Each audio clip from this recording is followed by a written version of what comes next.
दोस्तों नमस्कार। उसकी उम्र महज 16 बरस। पिछले साल ही उसने 10वीं की परीक्षा पास की। मां बाप चाहते थे कि ऊंची पढ़ाई करे और उसके बाद विदेश चला जाए। वहां जो भी कमाएगा उसका कुछ हिस्सा अपने परिवार को भेजे, जिससे यहां पर कमजोर घर की दीवारों को मजबूत किया जा सके। और कुछ कमाई होगी तो ट्रैक्टर भी खरीद के ले आएंगे। एक दूसरा शख्स, इसकी उम्र 75 बरस, बेटे की उम्र 54 बरस, बेटे के बेटे की उम्र लगभग 18 बरस। पोता 12वीं की परीक्षा पास कर चुका है। दादा चाहते थे वह भी विदेश चला जाए, पढ़ाई करे और वहां पढ़ने के बाद जो भी कमाए उसके जरिए अपने गांव की जमीन को और उन्नत बनाए। इस देश को लेकर उनके भीतर की महक लगातार बरकरार रहे, यह चाहत चाहे 57 बरस के किसी दूसरे शख्स की हो या 45 बरस के किसी तीसरे शख्स की हो। लेकिन संयोग से जिस जिस उम्र के लोगों का जिक्र हम आपसे कर रहे हैं वह सभी मर चुके हैं। और मरे भी दिल्ली की सीमा पर पंजाब से निकलकर पहुंचने की दिशा में मौत हुई है। कोई बीमारी से मर गया, किसी ने खुदकुशी कर ली, कोई दुर्घटना में मर गया, किसी को ठंड ने मार दिया। क्या करेंगे आप? यह देश के भीतर की एक ऐसी परिस्थितियां हैं जिसमें इस देश में लगता है कि कृषि सुधार की जरूरत कतई नहीं है। इस देश के तो पॉलिटिकल रिफॉर्म की जरूरत है। आमूल चूल तरीके से इस देश की पूरी राजनीतिक व्यवस्था को बदलने की जरूरत है, क्योंकि कोई भी राजनीतिक सत्ता कैसे ऐसे कानूनों को ला सकती है जिस कानून की धारा 13 या धारा 15 को पढ़ लीजिएगा तो आप उसके बाद अदालत का दरवाजा भी न्याय के लिए नहीं खटखटा सकते हैं। तो फिर इन मौतों का जिक्र हम आपसे क्यों कर रहे हैं? जिस देश के भीतर में अदालत और सरकार दोनों ही नागरिकों की नहीं सुने तो फिर सिर्फ आंखों में आंसू होंगे, एक रुदन होगी। और यह रुदन कितनी भयावह होती है, आप जरा इन सिसकियों को सुनिए और महसूस कीजिए कि इस देश का सच इस बुजुर्ग के आंसुओं में क्या समा चुका है।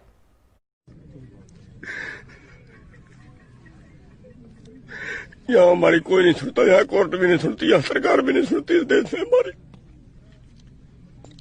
किसी को चिंता नहीं है देश की।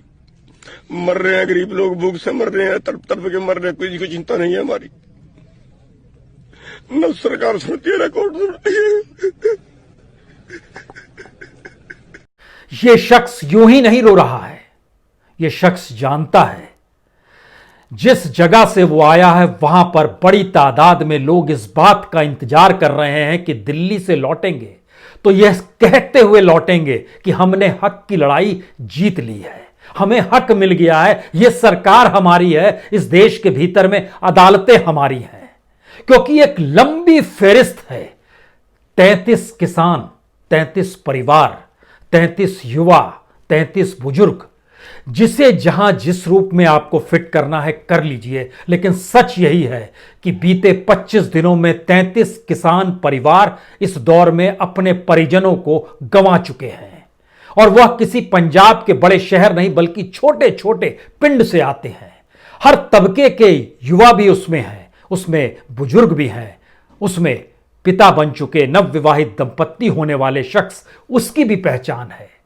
जरा इन तस्वीरों को अब एक नजर से देखना शुरू कीजिएगा और जरा समझना शुरू कीजिएगा कि क्या वाकई इतनी मौतों के बाद, और ये मौतें अगर पंजाब के किसानों के आंदोलन के साथ बढ़ती चली गई तो स्थितियां इस देश के भीतर में कितनी विकट होगी।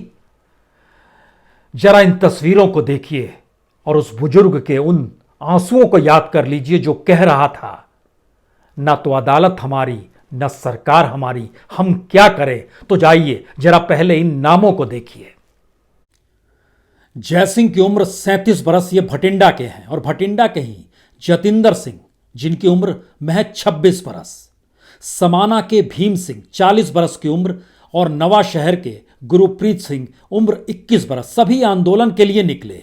कोई दुर्घटना में मरा, कोई बीमारी में मरा, किसी को ठंड लग गई, किसी ने खुदकुशी कर ली। इस फहरिस्त में गुरप्रीत सिंह देखिए, ये सानौर के हैं। गुरजिंदर सिंह महज 16 बरस की उम्र, गढ़शंकर से आते हैं। गज्जान सिंह 60 बरस की उम्र और यह समराला से आते हैं। इसके बाद देखिए गुरजंट सिंह मानसा से आते हैं। यतजिंदर सिंह की उम्र 31 बरस, पायल से आते हैं। सुरेंद्र सिंह नवाशहर के हैं।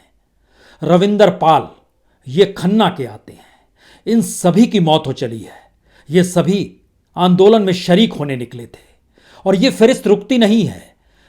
मोगा के मेवा सिंह उम्र 45 बरस, लुधियाना के भाग सिंह उम्र 75 बरस। इनका तो पोता भी आंदोलन के लिए निकल पड़ा, वह भी संघर्ष में शामिल है। अजनाला के यलवीर सिंह 57 बरस की उम्र। और राजकुमार नवाशहर से आते हैं। मक्खान सिंह मोगा से आते हैं। लाभ सिंह सानौर से आते हैं। सुखदेव सिंह फतेहगढ़ साहिब से आते हैं। अरदास करके निकले थे, सोच कर निकले थे कि दिल्ली जा रहे हैं संघर्ष के लिए और वहां से लौटेंगे तो फिर वापस 2 जून की रोटी के लिए संघर्ष और आंदोलन नहीं करना पड़ेगा। लेकिन नाभा के पाल सिंह हों, मानसा के धन्ना सिंह हों, होशियारपुर के 45 बरस के कुलविंदर सिंह हों या लखबीर सिंह जो कि तलवंडे साहिब के ही हैं, सभी की मौत हो चली है। सवाल है, इतनी मौतों को कांधे पर उठाए हुए दिल्ली की सीमा पर करते हुए आंदोलनरत किसान क्या वापस लौट पाएंगे?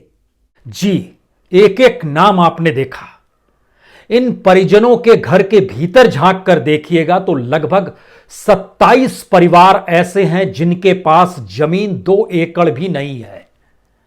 किस रईस किसानों का जिक्र किया जा रहा है और बार बार जिसका एहसास कराया जा रहा है कि दरअसल यह इस देश के किसान नहीं है बल्कि राजनीतिक तौर पर किसी दूसरी दिशा में ले जाए जा चुके किसान है, यानी भ्रमित किसान है। यह कौन कह रहा है? इस देश के प्रधानमंत्री कह रहे हैं, इस देश के रक्षा मंत्री कह रहे हैं, इस देश के कृषि मंत्री कह रहे हैं, इस देश की फाइनेंस मिनिस्टर कह रही हैं। कौन कह रहा है ये सब? और अलग अलग दिशाओं में मुंह ले जाकर बात करने की स्थितियां इस देश की जब सरकार की हो चली है और राजनीतिक तौर पर जिस देश की सत्ता ही यह ना माने कि ये नागरिक दरअसल अपने हक की लड़ाई लड़ रहे हैं बल्कि कानून बनाते वक्त अदालत जाने के रास्ते भी उनके बंद कर दिए जाएं, तो क्या स्थिति होगी? पंजाब का सच आप जानना चाहते हैं? पंजाब में जितने भी किसान हैं, हर तीसरा किसान वहां गरीबी की रेखा से नीचे है। यह पंजाब के किसानों की स्थिति है। इतना ही नहीं बल्कि 96% किसान तो ऐसे हैं जो गरीब हैं। महज 4% किसानों के पास जमीन है, लेकिन जो जमा किसान हुए हैं और जिनकी मौत हो गई है, जो रो रहे हैं शख्स, वो जानते हैं कि आने वाले वक्त में वह इस देश की पीढ़ियों को जो खिलाते चले आए, अपनी पीढ़ियों को किसानी में खपाते चले आए, आने वाले वक्त में उनके लिए भी 2 जून की रोटी मुहैया होनी मुश्किल हो जाएगी। सरकार फिर भी क्यों नहीं समझती है? क्योंकि लगभग किसानों की खुदकुशी की खबरें हमने विदर्भ से सुनी, मराठवाड़ा से सुनी, कर्नाटक से सुनी, तेलंगाना से सुनी, पंजाब से नहीं सुनी। पंजाब के दर्द को दबा दिया जाता है। पंजाब की सियासत ने बार बार रेड कारपेट पंजाब की हरित क्रांति या ग्रीन रेवोल्यूशन के नाम पर खूब किया है, लेकिन 21वीं सदी में यानी सन 2000 से लेकर 2020 तक लगभग 20,000 से ज्यादा किसानों और मजदूरों ने पंजाब के खुदकुशी की है। और यह डाटा जो है, जो हम आपको जानकारी दे रहे हैं, यह 3 डाटाओं से प्रभावित है। एक तो पंजाब की अपनी जो फाइनेंस मिनिस्ट्री है उसका डाटा है, जो इस भारत सरकार की एनसीआरबी है उसका डाटा है, और पंजाब की 3 यूनिवर्सिटी ने जो रिसर्च और सर्वे किया है उसका डाटा जब आप मिलाइएगा तो हर बरस लगभग औसत 1000 किसान मजदूर पंजाब का भी खुदकुशी करता है। लेकिन यह बात दिल्ली में बैठी हुई सरकार के कानों में जूं नहीं रेंगेगी। वह नहीं समझ पा रही है कि क्या दर्द लिए हुए आंदोलन करने वाले सर्द हवाओं के बीच दिल्ली के मचान पर आकर बैठ गए हैं, और वो लौटे तो कैसे लौटे। बरस दर बरस हमको लगता है स्थितियों को अगर आप जानना चाहते हैं तो 2000 से लेकर 2016 तक 16,600 किसानों ने खुदकुशी की थी। और 2017 से अगर आप देखना शुरू करें, 2017 में 243 किसान, 48 मजदूर, 2018 में 229 किसान, 94 मजदूर, 2019 में 239 मजदूर, 239 किसान और 63 मजदूर, ये सभी ने खुदकुशी की है। इन खुदकुशी के पीछे की परिस्थितियों को जब जांचिएगा तो वो कर्ज में डूबी हुई स्थिति है। फसल के बर्बाद होने पर बीमा तो दूर की बात है, कोई राहत नहीं मिलती है। और इस दौर में जो लागत मूल्य थी वो लगातार बढ़ती चली जा रही है, तो फिर एमएसपी तो दूर की गोटी है, एमएसपी से भी कम कीमत में अनाज बिकने और बेचने की स्थिति में पंजाब के बहुतेरे किसान नहीं आ पा रहे हैं।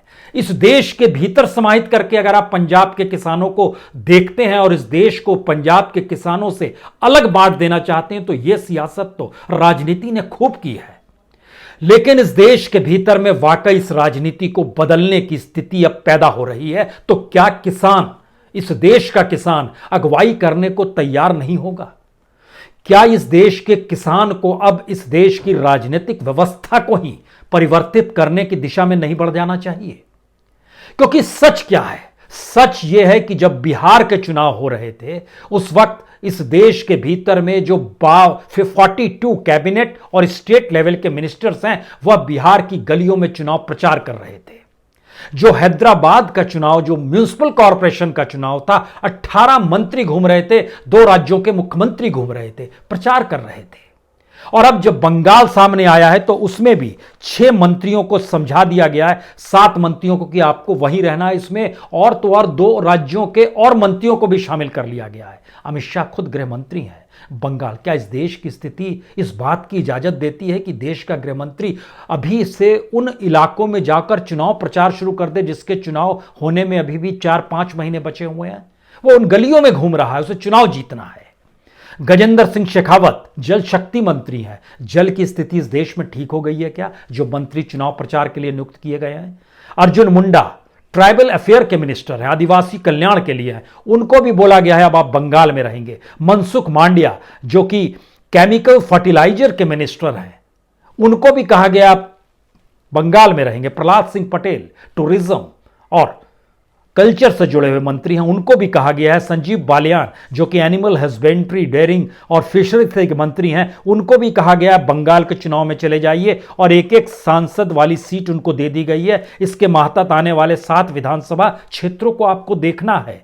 केशव मौर्य डिप्टी सीएम उत्तर प्रदेश को, उनकी भी नियुक्ति हो गई है कि आपको बंगाल जाना है। नरोत्तम मिश्रा जो कि मध्य प्रदेश के होम मिनिस्टर है, उनको भी कहा गया आप भी जाना है। और इसके अलावे अगर ऐसी स्थिति आ गई है तो इसका मतलब है कि इस देश के भीतर में राजनीतिक सत्ता सिर्फ चुनाव जीतने के लिए ही काम कर रही है। तो किसान की क्या हैसियत है और इस देश के बाकी तबके को अब कब समझ में आएगी कि उसको जो रोजगार चाहिए, जो डिग्रीधारी युवा है, ये सरकार रोजगार देने के लिए नहीं है बल्कि आपको अपनी पॉलिटिकल पार्टी में जोड़ लेगी और कहेगी कि आप हमारे साथ जुड़ जाइए, तब आपको हम कुछ पैसे दे देंगे। ये ठीक वैसे ही है जैसे 2016 में इसी बीजेपी ने स्टिंग ऑपरेशन किया था। उस वक्त मुकुल राय नाडा साडा घोटाले में फंसे थे स्टिंग ऑपरेशन में, और शुवेंदु अधिकारी भी जो अब शामिल हुए हैं वह भी उसमें फंसे थे। बकायदा बीजेपी ने उसको राष्ट्रीय स्तर पर ट्वीट किया था, सोशल मीडिया में दिखाया था, उसका पूरा आईटी सेल लग गया और आज की तारीख में वह दोनों बीजेपी में है तो पाक साफ हैं। हमने गिनती शुरू की कि 2014 के बाद से इस देश के भीतर में कितने करप्ट एमएलए, एमपीज और निचले स्तर के नेता हैं जो कि बीजेपी में शामिल हो गए। आपको जानकर हैरत होगी, 16 एमपी, 42 विधायक और लगभग अलग अलग राज्यों के 4000 से ज्यादा ऐसे नेता जिनकी पहचान नेता के तौर पर अपने क्षेत्र में है, लेकिन वो करप्ट हैं, उन पर दाग लगे हुए हैं, क्रिमिनल चार्जेस हैं, जो हलफनामा दाखिल करते हैं, वह भी बीजेपी में शामिल हो गए। वह बीजेपी जो जिनके नेता बार बार कहते हैं कि हमारी नीयत गंगा और नर्मदा की तरह साफ है, ये कल्पना के परे है। इसका मतलब है इस देश में अब राजनीतिक आमूलचूल परिवर्तन करने की जरूरत है और यह स्थिति इस देश के भीतर में आएगी ही जबकि राजनीतिक तौर पर एक भयानक शून्यता विपक्ष के तौर पर है। सवाल यह अब आ गया है कि अगर विपक्ष की भूमिका जनता को निभानी पड़े तो फिर होगा क्या।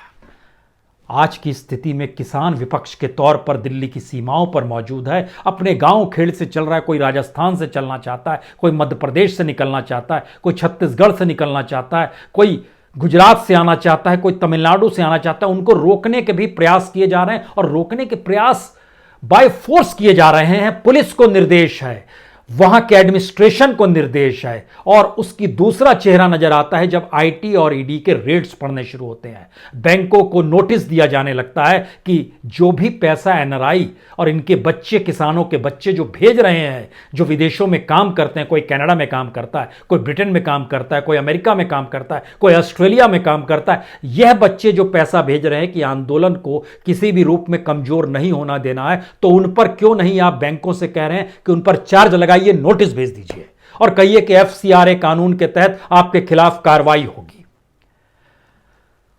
पैसा रोकने के लिए भी इंस्टीट्यूशन का इस्तेमाल, और जो छापे मारे गए वो आड़तियों के यहां छापे मारे गए, जो 14 आड़ती थी उनके यहां कल छापे मारे गए। यह भी स्थिति कहीं ना कहीं आंदोलन को कमजोर करने के लिए, लेकिन आंदोलन को कमजोर करने के लिए कौन छापे मार रहे हैं?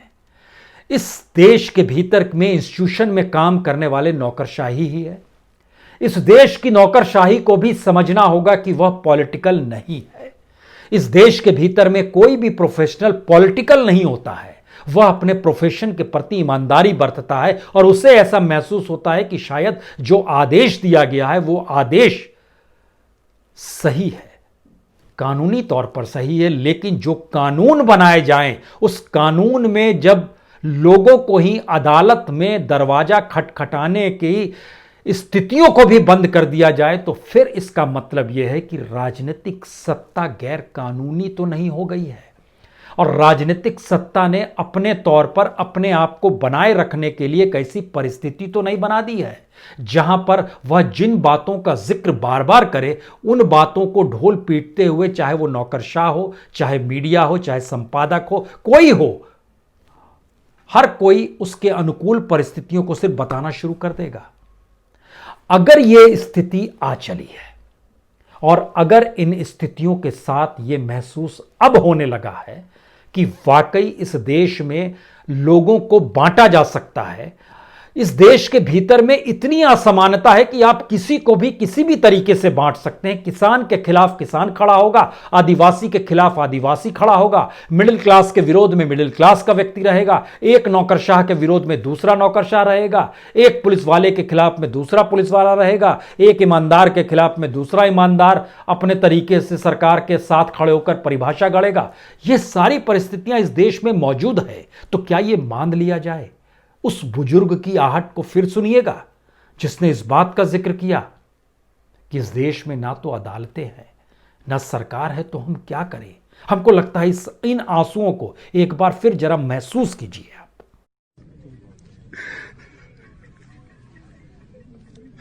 यहाँ हमारी कोई नहीं सुनता, यहाँ कोर्ट भी नहीं सुनती, यहाँ सरकार भी नहीं सुनती। इस देश में हमारी किसी को चिंता नहीं देश की। मर रहे हैं गरीब लोग, भूख से मर रहे हैं, तड़प तड़प के मर रहे हैं, किसी को चिंता नहीं है हमारी। न सरकार सुनती है न कोर्ट सुनती है। तो क्या यहां पर यह महसूस आपको नहीं होता है कि इस देश के भीतर में जो अदालतें हैं, जो जजेस हैं, जो चीफ जस्टिस ऑफ इंडिया हैं, उनके भीतर भी कहीं कोई गूंज सुनाई दे कि हमें हमारा क्या काम है और हमें किस तरीके से किसानों से पेश आना है? किसानों के निजी हक कुछ भी नहीं है क्या? किसान अगर इस देश में इस लहजे में आकर खड़ा हो गया है जहां पर उसे लगता है कि अदालतें उसकी नहीं है, तो इस देश का एक सच तो यह भी है, इस देश के भीतर में जिसकी जेब में पैसे नहीं है वह इस देश में अदालतों का दरवाजा नहीं खटखटा सकता है। यह भी एक फैक्ट है, क्योंकि इस देश के भीतर में आप जब अदालत तक पहुंचते हैं तो वहां फ्री ऑफ कॉस्ट चीजें नहीं होती है। यानी आपने धीरे धीरे इस देश के पूरे सिस्टम को एक ऐसे पूंजी में पिरो दिया है जहां पर जिसके पास पैसा होगा वह देश की पॉलिसीज उसी के लिए काम करेगी। और उसकी अगली कड़ी यह थी कि जब आपकी इकोनॉमी फेल हो गई, जब आपकी हथेली में पैसे नहीं बच पा रहे हैं, आपके अपनी व्यवस्था के तहत जो सिस्टम आपने खड़ा किया वह जब फेल होने लगा, तो एक ऐसी परिस्थिति में आ गए कि अब इस देश के भीतर में उस कॉरपोरेट और पूंजी वालों के हाथ में आप पूरा सिस्टम थमा दीजिए कानूनी तौर पर, जिससे कल कोई संविधान की व्याख्या करने ना निकल पड़े कि संविधान में तो कॉरपोरेट का जिक्र नहीं है, संविधान में तो नागरिक का जिक्र है और नागरिक को अधिकार मिलते हैं। किसानों की संख्या जो सिंधु बॉर्डर पर है, किसानों की तादाद जो टिकरी बॉर्डर पर है, किसानों की तादाद जो कि गाजीपुर बॉर्डर पे है, इनके भीतर जब आप घुसिएगा और झांक कर शुरू कीजिएगा तो हर किसी की अपनी रुदन उसके अपने गांव और घर की परिस्थितियां ही बतलाती है। वो बतलाता है कि किन परिस्थितियों में उसका जीवन चल रहा है। वह कोई हो, वो राकेश टिकैत नेता क्यों ना हो, उसकी भी परिस्थितियां कोई बहुत अनुकूल नहीं है।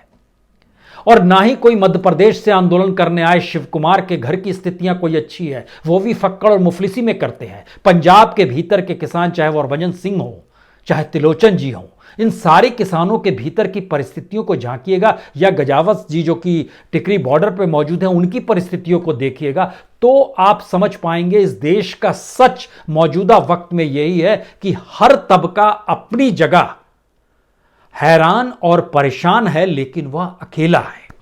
और इस देश की राजनीतिक सत्ता बिल्कुल नहीं चाहती है कि लोग एकजुट हो जाएं। लेकिन पहली बार इस देश में एक उम्मीद जगी है।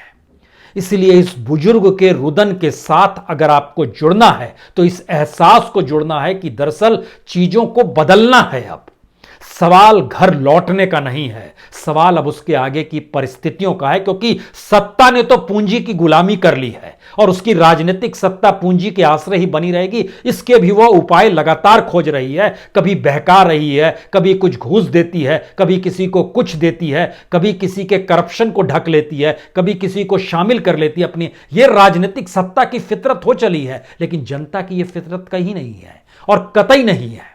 जनता के भीतर वो आग धीरे धीरे ही जागेगी और इस देश के भीतर में जो अलग अलग मुद्दे बिखरे पड़े हैं ना, आने वाले वक्त में ये किसानों के बीच आकर वह अपने मुद्दों का भी इजहार करेंगे। इंतजार कीजिए, चंद दिन और इंतजार कीजिए, क्योंकि स्थिति इस देश के भीतर में जब आपका जीएसटी कैलकुलेशन है वो डगमगा चुका है, डिसइन्वेस्टमेंट आपका हो नहीं पा रहा है, जो इनकम टैक्स लोग देते हैं वह भी कम हो गया है, आप जो सेस लेते रहे हैं उसके टैक्स की मार से लोग परेशान हैं, पेट्रोल डीजल की कीमत लगातार बढ़ती चली जा रही है। स्थितियां जब इस रूप में नाजुक होती चली जा रही है तो सरकार बहलाएगी, फुसलाएगी। सवाल यह नहीं है कि आप कभी गुजरात के किसानों से बात करते हैं और उन किसानों के जरिए इस मैसेज को देते हैं कि हमने तो यहाँ के सिख किसानों से बात की, या फिर मध्य प्रदेश में पंचायतों में बात की, या फिर हम कहीं गुरुद्वारे में ही चले गए। देखिए, यह स्थितियों से काम इस देश के भीतर में सियासी तिकड़मों से काम नहीं चलेगा। पहली बार किसानों के पास भी एक मौका है कि वह इस देश की अगुवाई, इस देश की राजनीतिक व्यवस्था में आमूल चूल परिवर्तन करने के लिए करें अब, क्योंकि राजनीतिक शून्यता ने ही इस किसानों की दर्द को और ज्यादा त्रासदीदायक बना दिया है। 3 बातें आखिर में। पहली बात, इस देश के भीतर में जितनी समस्याओं से हर समुदाय जुड़ रहा है उसको अब हर समुदाय के दूसरे समुदाय के संकटों से गुजरना होगा, चाहे वो डिग्रीधारी बेरोजगार हो, चाहे वो किसान हो, चाहे शिक्षक की नियुक्ति के लिए इंतजार करता हुआ शख्स हो, चाहे वो रेलवे का पर्चा भरने के बाद परीक्षा का इंतजार कर रहा हो। स्थिति अनुकूल नहीं होगी, सबको एक साथ आना पड़ेगा।